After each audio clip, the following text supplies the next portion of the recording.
앞으로 요소수는 주유소에서만 팔 수 있고 승용차 한 대당 한 번에 10리터만 살 수 있는 등 정부가 요소수 수급 안정을 위해서 긴급 수급 조정 조치를 시행하기로 했습니다. 이와 함께 세제 지원도 병행하기로 했는데요. 요소수 대란이 해소될 수 있을지 살펴보겠습니다. 네, 다음 주제는요. 미국의 소비자 물가지수가 31년 만에 최고치를 경신하고 중국의 생산자 물가지수도 26년 만에 최고치로 오르는 등 세계적으로 인플레이션 압력이 고조되고 있습니다. 우리 경제와 증시에 미칠 영향도 우려되는데요. 관련 내용들 짚어보겠습니다. 박연미 경제평론가와 함께하겠습니다. 어서 오세요. 안녕하세요, 평론가님. 그 긴급 수급 조정 조치라는 게 지난해 마스크 대란 때도 한번 발동이 된 적이 있었죠. 어떤 조치들이 시행이 됩니까? 그러니까 쉽게 말씀드리면 생산, 수급, 그리고 유통 과정에서 전 분야에 정부가 관여를 한다는 건데 일단 수입 단계에서부터 원료를 들여올 때 할당 관세를 매기지 않습니다. 지금은 아세안 시장에서 들여오면 원재료의 5% 그리고 기타 지역에서는 6.5%의 할당 관세를 물게 되는데 이걸 내년 상반기까지 한시적으로 유예해 주기로 했고요. 이렇게 보다 싸게 들여온 원료는 가능한 빨리 만들어서 주유소를 통해서만 요소수로 만들어서 공급하기로 했고요. 기존에는 카센터 같은 데서도 얼마든지 구입할 수가 있었는데 유통 채널을 하나로 확실하게 관리를 해서 이른바 사재기나 매점 매석을 막겠다는 취지입니다. 또 이 과정에서 보면 한 사람이 지나치게 많이 사들이면 문제가 될 수 있잖아요. 그래서 승용차는 한 번에 10리터, 화물차는 30리터까지 이 판매할 수 있는 양을 제한하기로 했는데 우리 마스크 한참 부족할 때 한 사람이 구매할 수 있는 몇 장씩 정해놨었어요. 맞습니다. 이른바 배급제와 비슷한 형태로 당분간 이 요소수가 귀한 시기를 이렇게 지나가겠다 이게 정부의 입장이고요.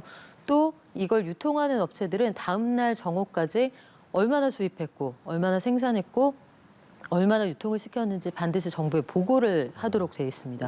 그 매점 매석이나 아니면 이 시장 질서를 교란하는 행위에 대해서는 형사처벌까지도 정부가 하겠다는 입장이어서 굉장히 강력한 의지를 가지고 있다. 이렇게 평가할 수 있습니다.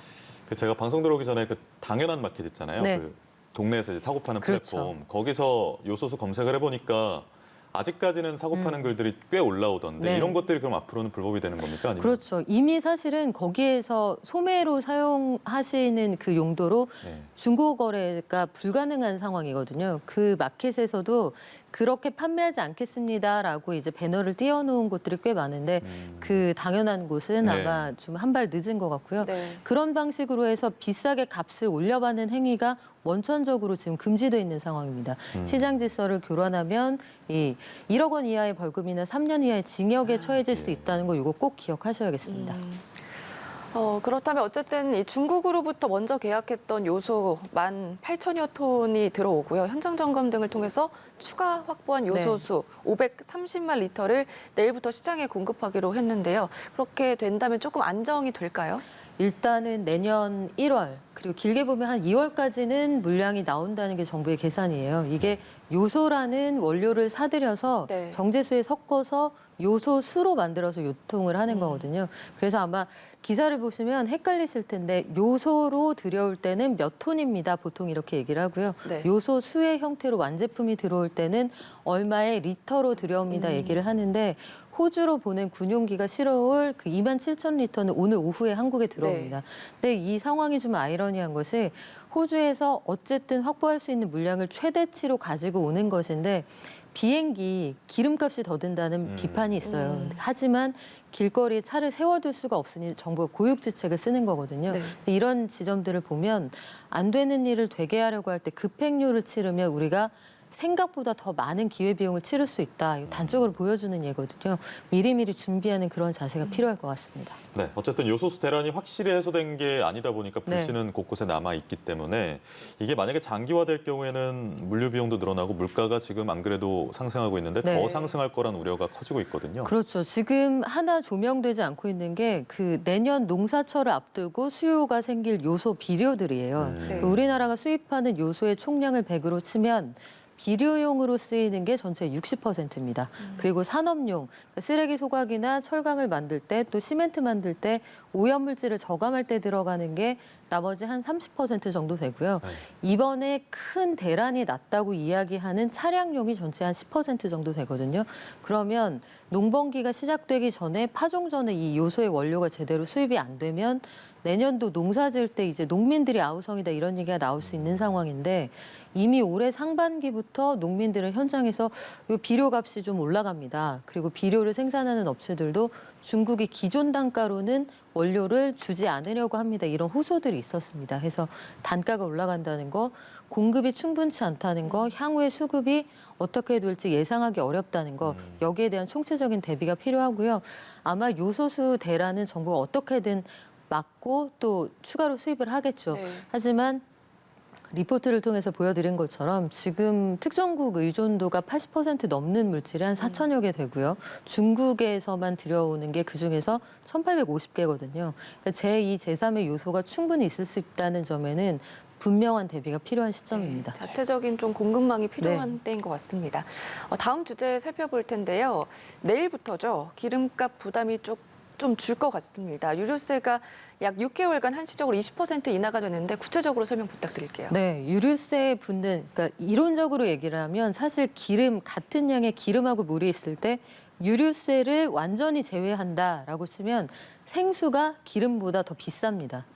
세금이 그만큼 많이 붙는다는 예. 얘기잖아요. 그래서 한시적으로 20%의 유류세를 깎아주게 되면 그래픽으로 보여드리는 것처럼 휘발유는 리터당 한 160원 내외 정도, 예. 경유는 116원 정도, 또 그 LPG 부탄의 경우에는 리터당 한 40원 정도 떨어지는 효과가 있을 것으로 보이는데 요게 다 고스란히 즉시 반영이 될 거냐, 이거는 시차가 좀 걸릴 수가 있습니다. 첫 번째는 주유소들이 저희가 세금 다 내고 가져온 원래 떼왔던 물량이 아직 탱크에 남아 있습니다라고 주장을 하거든요.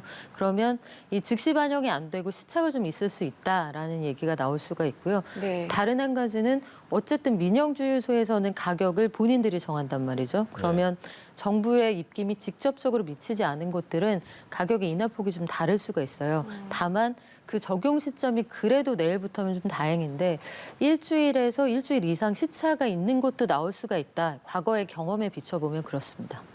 어쨌든 내일 뭐 네. 주유소에 긴 줄이 늘어서는 경우가 좀 일부 그렇죠. 있겠습니다. 오늘 기름을 넣지는 마시고요. 네. 만약에 기름을 오늘 좀 채워야겠다. 그러면 내일 아니면 주말까지 여유가 있다면 좀 두고 보시는 것도 네. 작은 소비의 팁이 될 수 있겠죠. 알겠습니다. 다음 주제로 좀 넘어가 보겠습니다. 미국의 10월 소비자 물가지수는 31년 만에, 그리고 중국의 생산자 물가지수는 통계 집계 이래 최고치를 기록하는 등 세계 경제 물가 상승 압력이 커지고 있는데 인플레이션 우려도 나오고 있습니다. 어떻게 진단하십니까? 네, 그래서 간밤에 뉴욕 증시에서는 생각보다 미국의 소비자 물가 지수가 높아서 네. 이게 증시의 충격으로 받아들여졌거든요. 증시에서 당초에 전망하기로는 이게 한 5% 후반대만 돼도 괜찮다라는 반응이었는데 말씀하신 것처럼 간밤에 이 나온 통계를 보면 소비자 물가가 10월 기준으로 6% 위로 올라갔습니다. 네. 그 전월에도 이거 아슬아슬하다 이런 얘기가 나왔었는데 이 정도면은 시중의 인플레 심리를 충분히 자극할 수 있다 이렇게 생각이 되는 그런 사정이고요. 또 한 가지는 이 와중에 임금이 무섭게 올라가고 있는 중이에요. 미국 시장에서 1,000단계의 일자리에서 사람을 구하고 있는데 네. 여기에 가서 일하겠다 이렇게 답하는 사람이 840만 명. 그러면 적어도 간단하게 계산해도 대략 한 200만 명 정도는 자리가 지금 사람을 못 구하고 있다는 얘기잖아요. 네. 이렇게 되면 한정된 인력의 임금이 당연히 올라가게 되겠죠. 임금이 올라가고 생산 요소들의 가격이 올라가고 물류 비용이 올라가면 장기적으로 물가가 오를 수밖에 없고 이게 금리 올리는 속도를 올려서 전반적으로 시장을 어렵게 할 수 있다. 이런 시나리오가 나와 있는 거고 말씀하신 것처럼 중국도 마찬가지입니다. 96년부터 통계를 내기 시작했는데 생산자 물가가 사상 최고치까지 올라갔다. 그러니까 전월에도 생산자 물가가 오르는 속도가 만만치 않다고 했었거든요. 근데 이걸 한 달 만에 더 높은 수준으로 기록을 하게 되면서 이게 유발하게 되는 소비자 물가도 시장 예상치는 1.4%보다 약간 높은 1.5%로 나타나서 중국도 인플레 우려가 있어서 만약에 중국이 지금처럼 돈을 안 푼다 하면 신흥국 경제 성장률 이거 어려워질 수 있다는 전망이 나오고요. 해서 헝다그룹 한동안 좀 잠잠한 이슈였는데 헝다의 파산 가능성이 다시 한번 부각되고 있는 그런 상황입니다. 네, 인플레이션의 압박 때문인지 그 뉴욕 증시도 연일 최고치를 경신하다가 네. 하락세를 보이며 마감을 했거든요. 우리 증시도 좀 영향을 받을 것 같은데 어떤가요? 그게 참 답답한 노릇인데 미국 증시가 최근 들어서 한 2주 동안 네. 좋았거든요. 근데 좋다가 나빠지면 미국 증시는 그걸 충분히 감내할 만한데 문제는 우리 증시입니다. 오늘 12시 40분 기준으로 확인을 해보니까 3,000선 아래쪽에서 네. 어제보다 한 0.6% 떨어진 채 거래가 되고 있던데 미국장이 좋을 때는 따라가지 않았거든요. 예. 소위 커플링 현상이 일어나지 않았는데 미국장이 떨어지면 이건 또 기가 막히게 반영이 됩니다. 왜 그러느냐를 궁금해하는 증시 관계자들도 많은데 결국은 돈을 조이기 시작하면 보다 믿을 만한 시장으로 큰 시장으로 돈이 간다는 거죠. 그래서 우리 시장 당분간 좀 고전할 것으로 보이는데 그래도 작은 희망을 하나 드리자면 예. 종목별로는 표정이 좀 다릅니다. 네. 수출이 잘 된다, 뭐 실적이 좋다 이런 기업들은 그래도 희망을 좀 걸어볼 만하다. 이게 작은 그 비빌 언덕이랄까요? 투자자들은 이런 부분에 기대를 좀 걸어볼 만한 상황입니다. 예, 기대를 많이들 걸고 계실 것 같고요. 다음 주제로 또 넘어가 보겠습니다. 은행 주택담보대출 금리가 5%를 넘는 등 네. 대출 금리가 뭐 사실상 가파르게 오르면서 대출자들의 불만이 커지고 있는데 청원까지 등장했어요. 청와대 국민청원을 보니까 이 약탈적인 수준의 금리 때문에 정말 먹고 살기 힘듭니다. 예.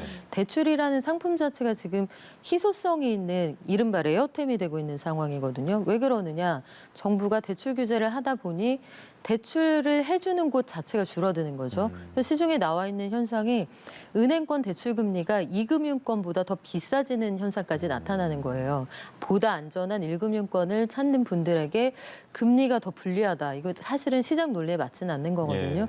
그래서 지금 상황을 실제로 보면 1금융권에서 주택담보대출 금리가 4.2%, 네. 2금융권이 3.7% 이렇게 나타나기도 하고 실제로 직장인들 가운데에는 제가 대기업에 다니고 한 20년 근속을 했고 맞벌이하고 집도 있습니다. 예. 그런데 신용대출의 그 만기를 연장하려고 하니까 각종 우대를 다 제외하고 2배로 금리가 올라서 힘듭니다. 이런 글들이 직장인 커뮤니티에 속속 올라오고 있거든요. 네. 이에 대해서는 정부가 분명히 좀 직시해야 될 부분이 있을 것 같습니다. 네, 지금 금융당국의 입장은 어떤지도 궁금한데요. 네, 금융당국의 입장은 정은보 금감원장이 금리는 시장에서 결정된다라고 얘기를 했거든요. 그런데 안타깝게도 이걸 체감하기가 참 어려운 상황이에요. 은행에 되물었습니다. 그래서 나의 조건은 하나도 변한 게 없고 네. 우리 집은 오히려 자산 가치는 더 올라갔습니다. 그래서 저는 연봉이 더 올랐습니다.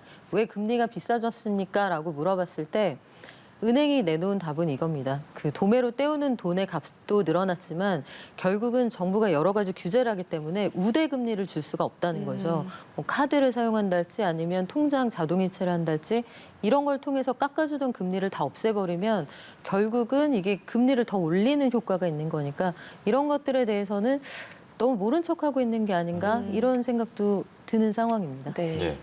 근데 한국은행이 기준금리 추가 인상 가능성을 네. 좀 제시를 한 상황이라서 기준금리가 오르게 되면 뭐 같이 가진 않지만 완벽히 같이 가진 네. 않지만 금리가 더 오를 가능성도 있잖아요. 얼마든지 있죠. 그리고 네. 금리가 오르면 당연히 오릅니다. 기준금리를 올린다는 건 이른바 무차별 폭격이거든요. 이거는 생활 전반에 영향을 미치는 금리가 다 올라간다고 보시면 되는 건데 지금도 기준금리하고 대출금리 사이의 차이가 역대 최고치까지 벌어져 있는데 금리가 추가로 올라갈 것으로 뭐 기정사실화가 되어 있거든요. 예. 이번 달에.